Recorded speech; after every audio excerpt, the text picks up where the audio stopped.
8 reformasi Polri. 1.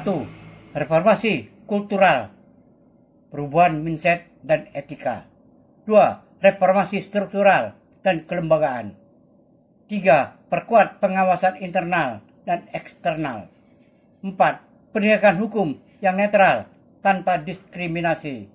5. Reformasi rekrutmen dan kaderisasi. 6. Transparansi anggaran dan pendanaan. 7. Adaptasi teknologi dan tata kelola digital. 8. Kolaborasi dengan masyarakat sipil. Reformasi Polri, Kepolisian Negara Republik Indonesia adalah upaya untuk melakukan perubahan, perbaikan, dan pembaharuan terhadap institusi kepolisian agar lebih profesional, transparan, akuntabel, dan sesuai dengan prinsip-prinsip demokrasi serta hak asasi manusia (HAM).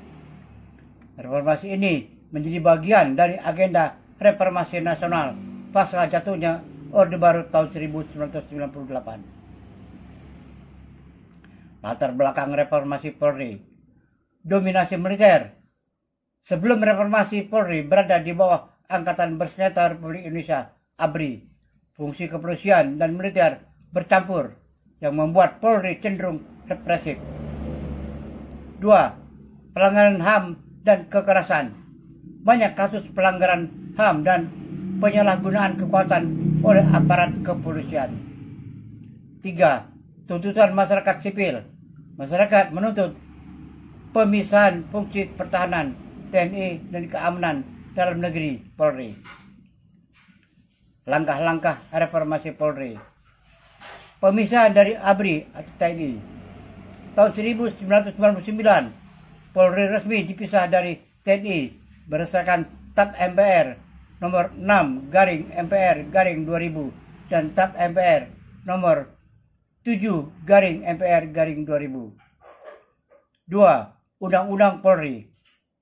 Undang-Undang nomor 2 tahun 2002 tentang Kepolisian Negara Republik Indonesia menjadi dasar hukum reformasi kepolisian. 3. Perubahan fungsi dan peran. Polri difokuskan sebagai alat negara dalam menjaga keamanan dan ketertiban masyarakat, menegakkan hukum, serta memberikan perlindungan, pengayoman, dan pelayanan kepada masyarakat. 4. Peningkatan profesionalisme melalui pendidikan, pelatihan, dan rekrutmen berbasis kompetensi serta pengawasan internal dan eksternal. 5. Transparansi dan akuntabilitas. Dibentuknya lembaga pengawasan eksternal seperti Komisi Kepolisian Nasional, Kompolnas, serta penguatan divisi profesi dan pengamanan Propam. 6. Reformasi kultural dan struktural. Perubahan budaya institusi agar lebih melayani, bukan menindas.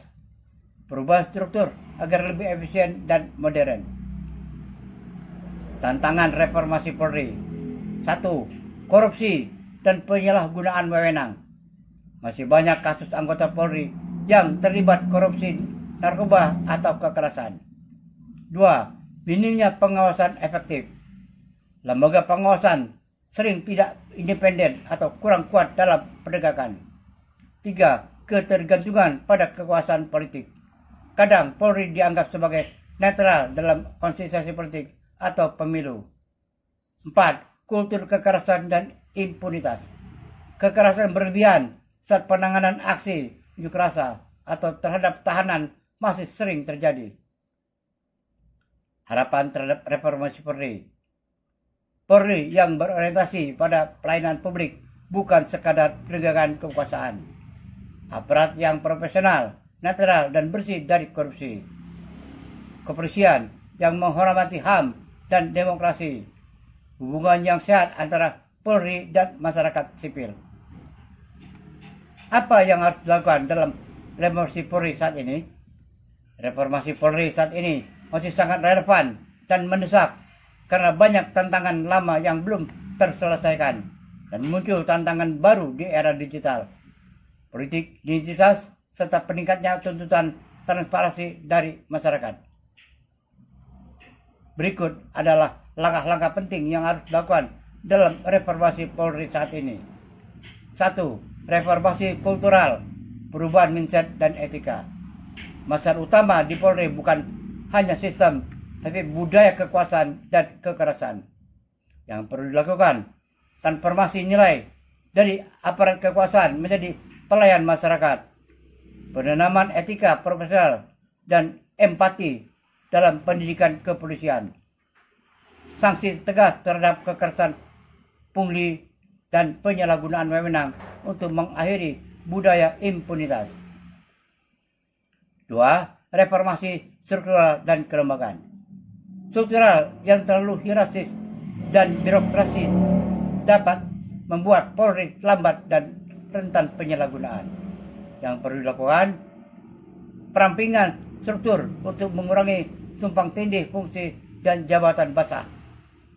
Evaluasi terhadap jabatan non-operasional yang hanya menambah beban anggaran. Peninjauan kembali Densus 88, Brimob, dan unit-unit khusus agar tidak jadi alat represif politik. 3. Perkuat pengawasan internal dan eksternal. Pengawasan internal lemah, eksternal tidak independen. Yang perlu dilakukan, perkuat Divpropam agar benar-benar independen dan tidak melindungi pelanggar. Reformasi Kompolnas agar lebih transparan dan bisa bertindak aktif, bukan hanya memberi rekomendasi. Libatkan masyarakat sipil, media, dan LSM dalam kontrol terhadap tindakan aparat. 4. Penegakan hukum yang netral dan tanpa diskriminasi. Polri harus menjadi penegak hukum, bukan alat kekuasaan. Yang perlu dilakukan, tegakkan hukum secara adil dan imparsial tanpa pandang bulu, termasuk terhadap elit politik dan internal Polri sendiri. Hentikan praktek kriminalisasi aktivis, jurnalis, dan oposisi. Pastikan Polri netral dalam pemilu dan politik. 5. Reformasi rekrutmen dan kaderisasi. Banyak kritik soal rekrutmen yang tidak transparan dan rawan suap. Yang perlu dilakukan, sistem rekrutmen berbasis meritokrasi, bukan uang atau koneksi. Wajibkan tes integritas psikologis dan rekam jejak digital. Pembinaan karir berdasarkan prestasi, bukan kedekatan. 6. Transparansi anggaran dan pendanaan. Dana Polri sangat besar, tapi penggunaannya sering tidak jelas. Yang perlu dilakukan, transparansi dan audit publik atas anggaran Polri, terutama untuk operasi besar dan alutsista.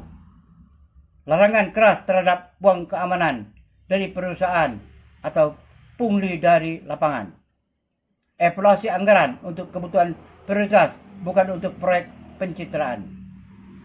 7. Adaptasi teknologi dan tata kelola digital.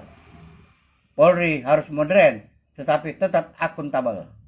Yang perlu dilakukan, modernisasi alat penyidikan, digital, forensik, AI, CCTV, dan lain-lain untuk mendukung penegakan hukum yang adil. Penggunaan teknologi untuk pelayanan publik, SIM, SKCK, SCNK, dan lain-lain harus bebas pungli dan user-friendly. Aturan ketat dan etis terhadap penggunaan alat sadap dan pengawasan digital. 8. Kolaborasi dengan masyarakat sipil. Masyarakat bukan musuh, tapi mitra dalam keamanan. Yang perlu dilakukan, bangun polisi masyarakat, community policing, yang benar-benar berjalan, bukan sekedar slogan. Libatkan tokoh masyarakat, pemuda, dan organisasi lokal dalam program keamanan lingkungan. Transparansi dalam penanganan kasus, terutama yang menjadi perhatian publik. Penutup. Reformasi Polri bukan sekedar citra, tapi soal kepercayaan. Masyarakat Indonesia semakin kritis dan tidak bisa lagi menerima lembaga penegak hukum yang represif, koruptif, atau tidak akuntabel.